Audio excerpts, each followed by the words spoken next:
सुंदरगढ़ जिला हेमगिरी ब्लॉक स्थित डुडुकाठारे थिबा भेषज पटेल महाविद्यालय रे नुआ और युव ओडिशा नवीन ओडिशा कार्यक्रम उद्यापनी एवं पुरस्कार वितरण उत्सव अनुष्ठित हो जाइछि। एही अवसर रे भेषज पटेल महाविद्यालय अध्यक्ष अशोक कुमार पटेल सभापतित्व रे एक सभार आयोजन होइथिला। एथिरे मुख्य अतिथि भावे हॉकी इंडिया सभापति डॉक्टर पद्मश्री दिलीप तिर्की जोग देइथिले। आउ युव ओडिशा नवीन ओडिशा माध्यम छात्र छात्री माने निजर प्रतिभा देखाइबार सुजोग पाइछंती बोली से मत व्यक्त करथिले। तेबे सभा कार्य शेष में छात्र छात्री मानक द्वारा सांस्कृतिक कार्यक्रम परिवेषण हेबा सहित कृति छात्र छात्री मानकु अतिथि माने मानपत्र और पुरस्कार प्रदान करथिले।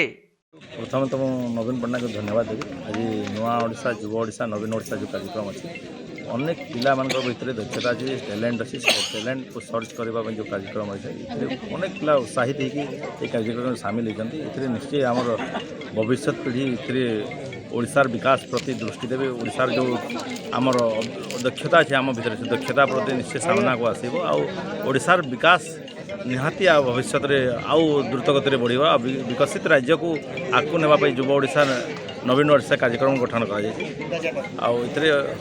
प्रत्येक अंचल खाली आम सुंदरगढ़ डुडका नुह ओडिशार अनुकोण आम छात्र छात्री माने सामिल होकर उत्साहित होती ओडिशार प्रगति प्रति दृष्टि दौरान।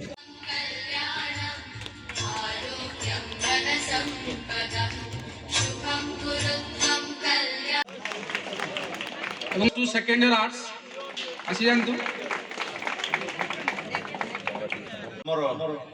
पूर्वतन मुख्यमंत्री थे आमर ओडिशा सरकार से गुटे एंता व्यक्तित्व थे। तारीख रु 17 तारीख जाए प्रथम क्रीड़ा कार्यक्रम अनुष्ठित होइथिला।